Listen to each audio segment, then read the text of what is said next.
Crime and Punishment by Fyodor Dostoyevsky.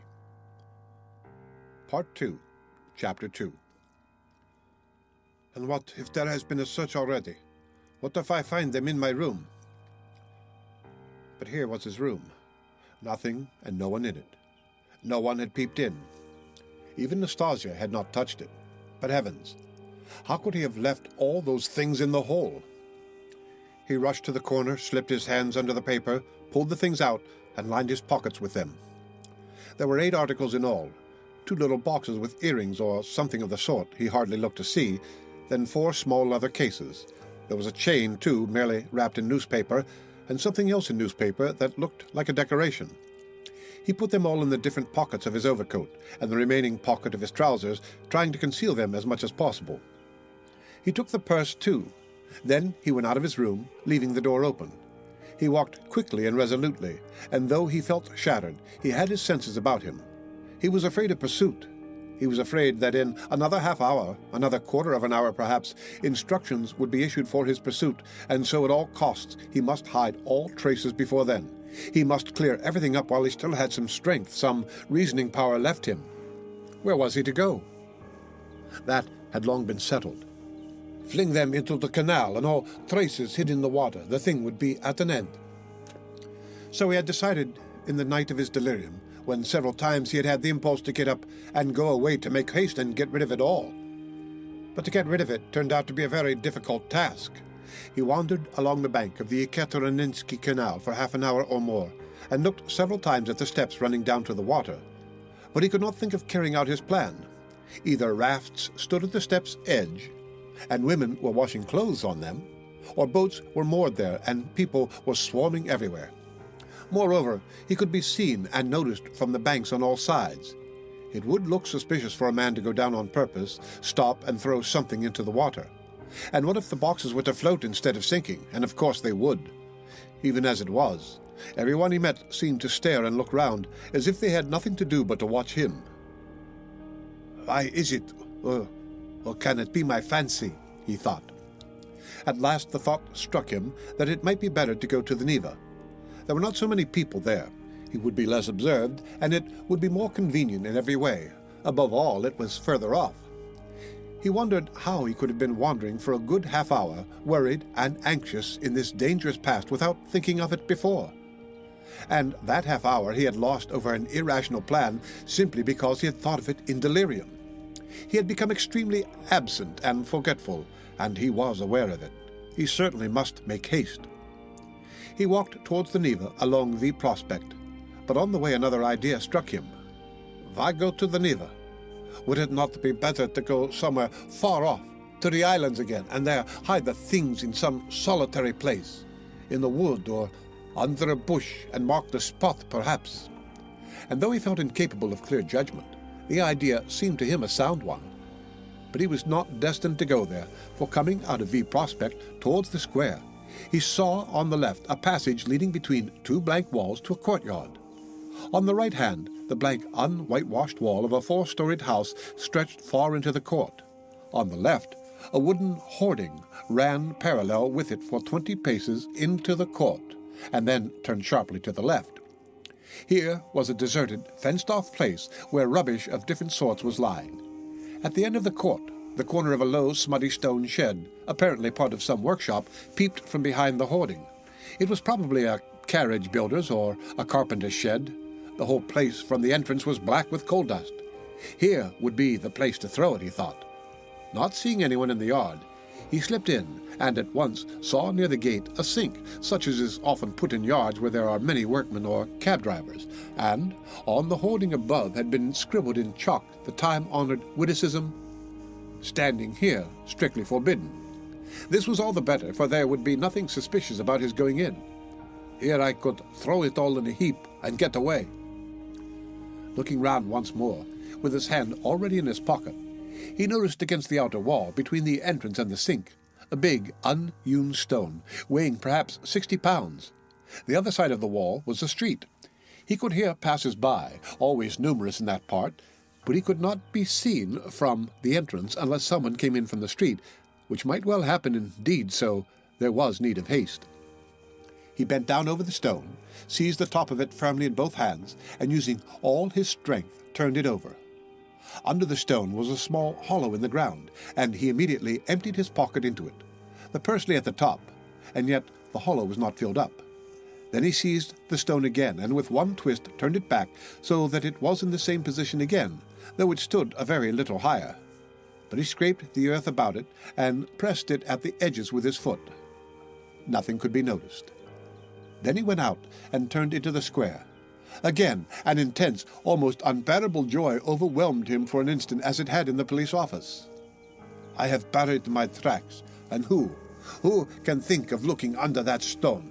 It has been lying there most likely ever since the house was built, and will lie as many years more. And if it were found, who would think of me? It is all over. No clue. And he laughed. Yes, he remembered that he began laughing, a thin, nervous, noiseless laugh, and went on laughing all the time he was crossing the square. But when he reached the Quai Boulevard, where 2 days before he had come upon that girl, his laughter suddenly ceased. Other ideas crept into his mind.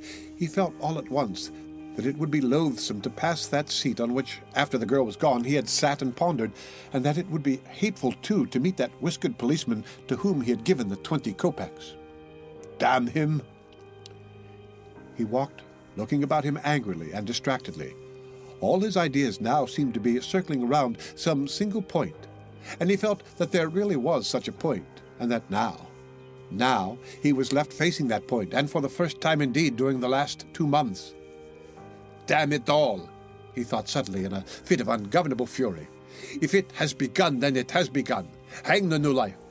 Good Lord, how stupid it is, and what lies I told today. How despicably I fawned upon that wretched Ilya Petrovitch.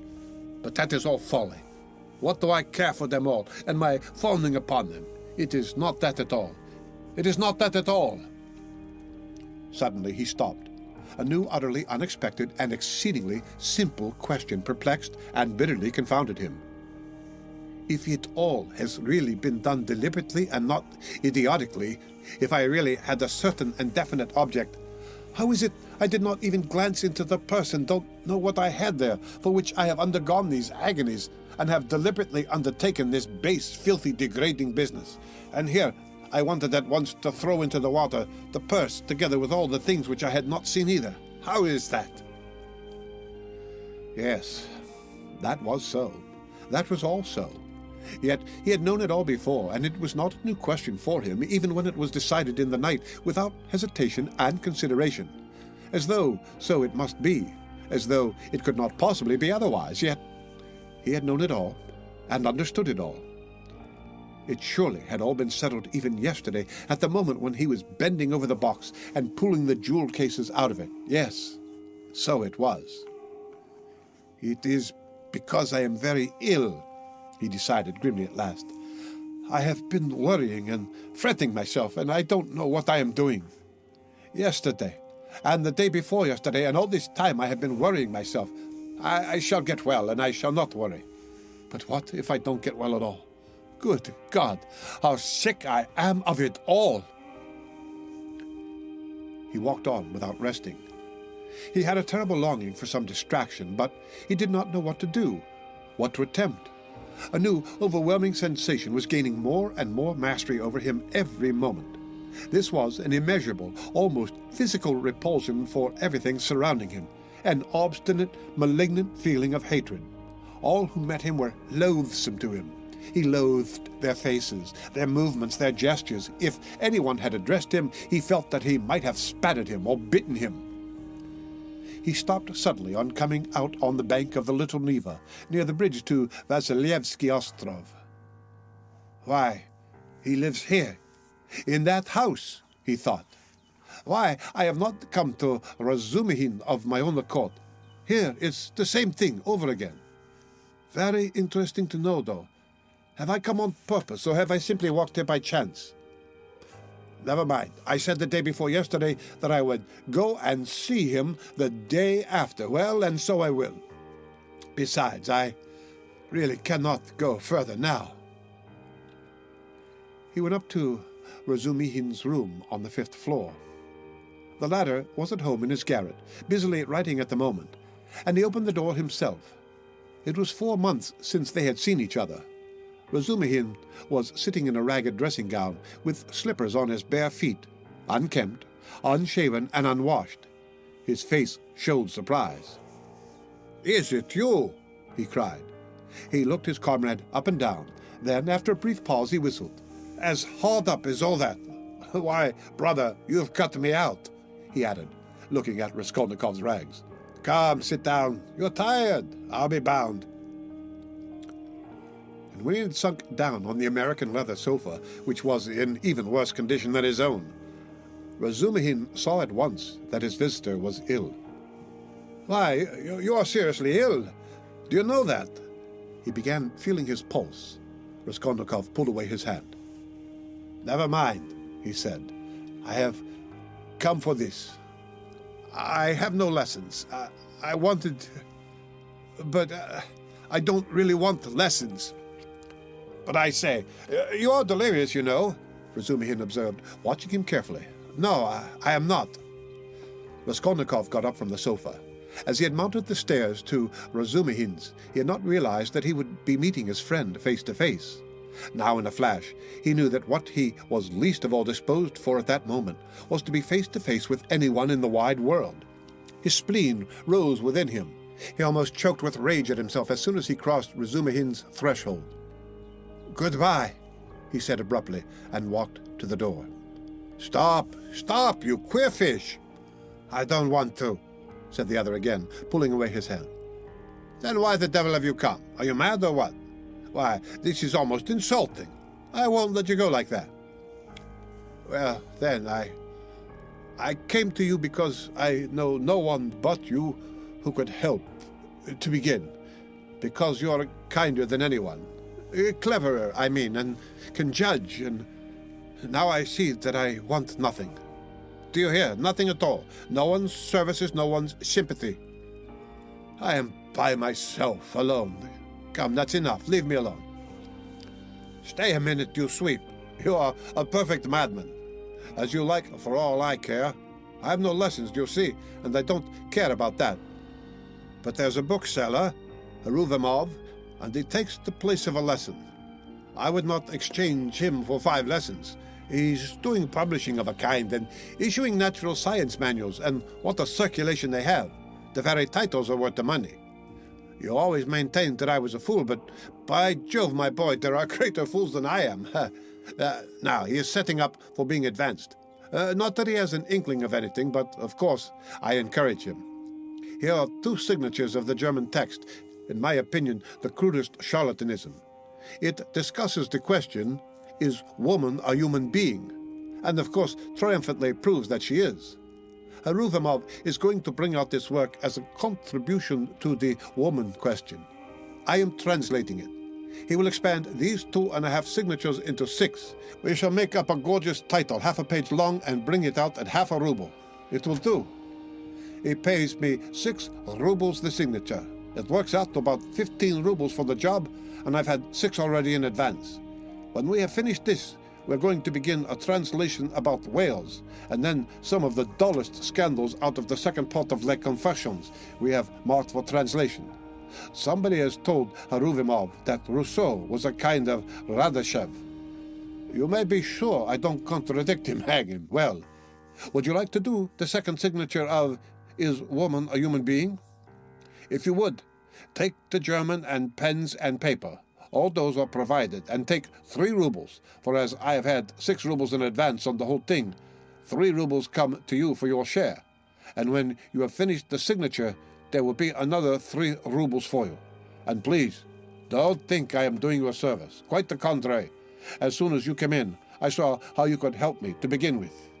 I am weak in spelling, and secondly, I am sometimes utterly adrift in German, so that I make it up as I go along for the most part. The only comfort is that it's bound to be a change for the better. Though, who can tell? Maybe it's sometimes for the worse. Will you take it? Raskolnikov took the German sheets in silence, took the 3 rubles, and without a word went out. Razumihin gazed after him in astonishment.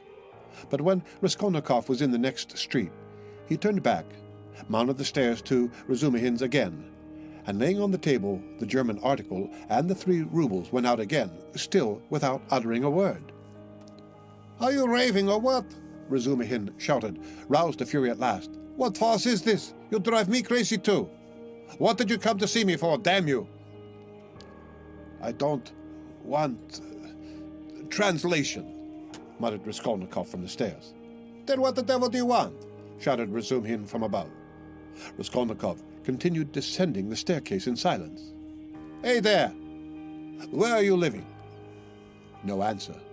"Well, confound you then!" But Raskolnikov was already stepping into the street. On the Nikolaevsky bridge, he was roused to full consciousness again by an unpleasant incident. A coachman, after shouting him 2 or 3 times, gave him a violent lash on the back with his whip for having almost fallen under his horse's hoofs. The lash so infuriated him that he dashed away to the railing. For some unknown reason, he had been walking in the very middle of the bridge in the traffic. He angrily clenched and ground his teeth. He heard laughter, of course. "Serves him right. A pickpocket, I dare say. Pretending to be drunk for sure, and getting under the wheels on purpose, and you have to answer for him. It's a regular profession, that's what it is."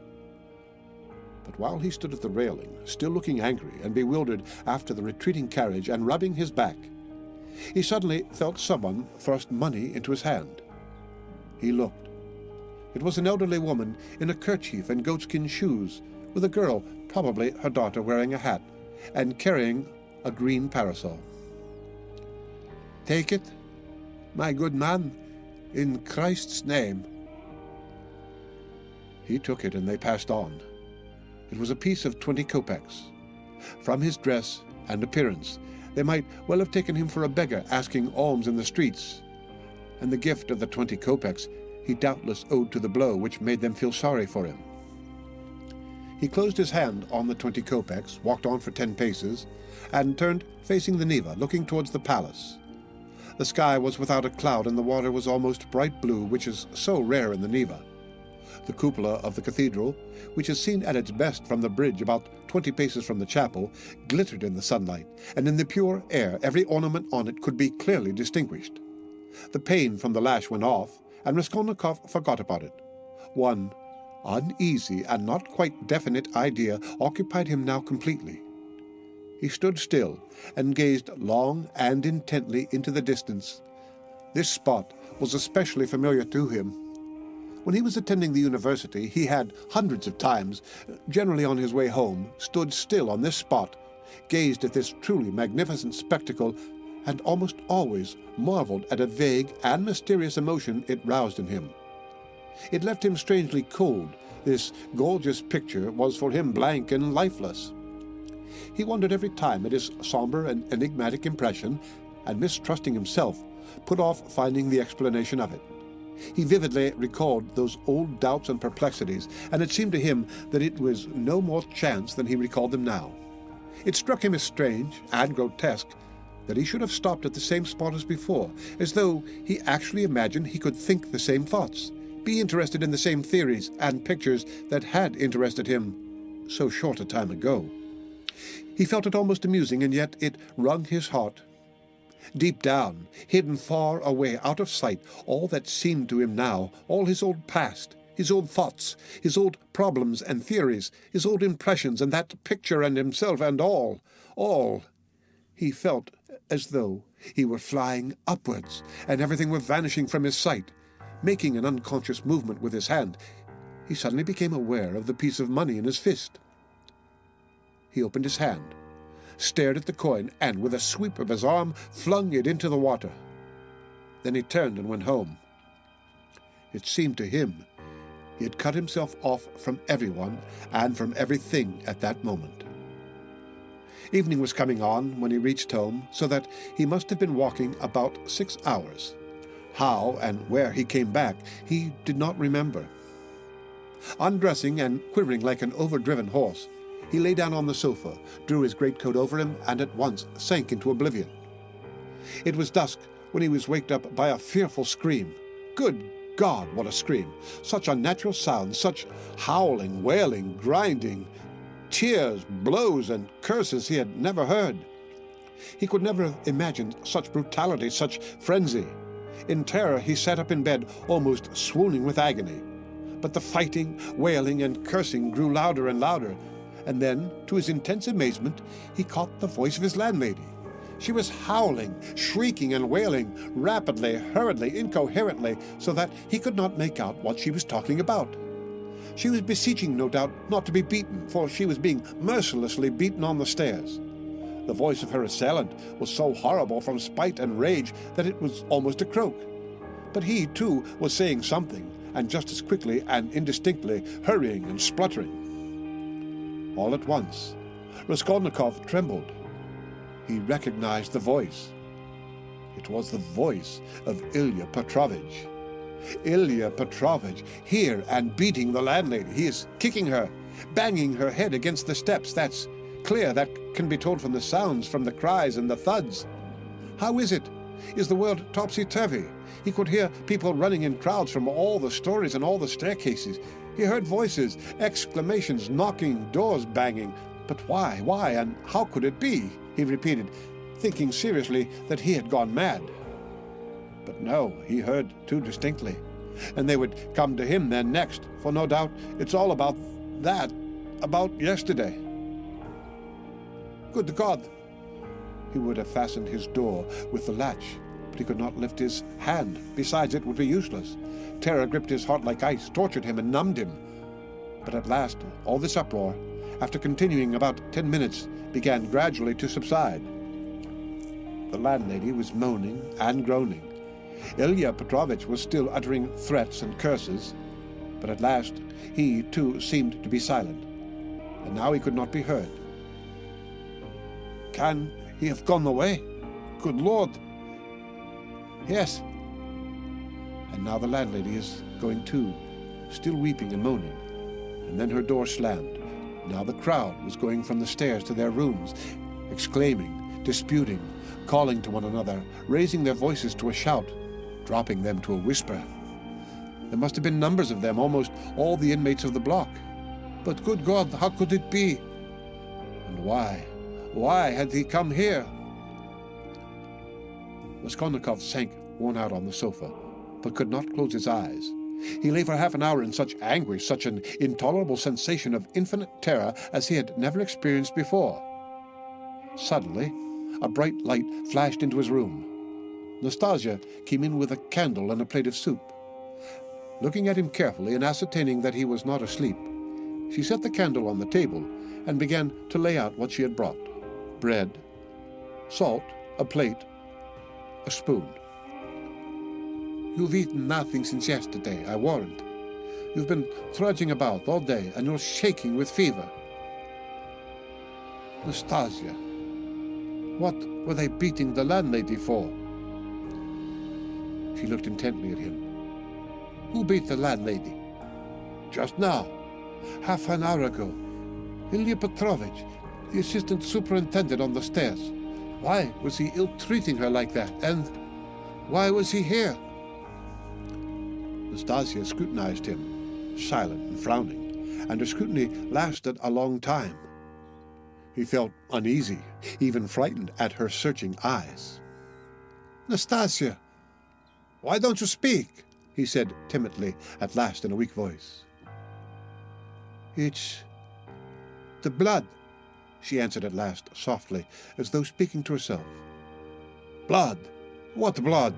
He muttered, growing white and turning towards the wall. Nastasia still looked at him without speaking.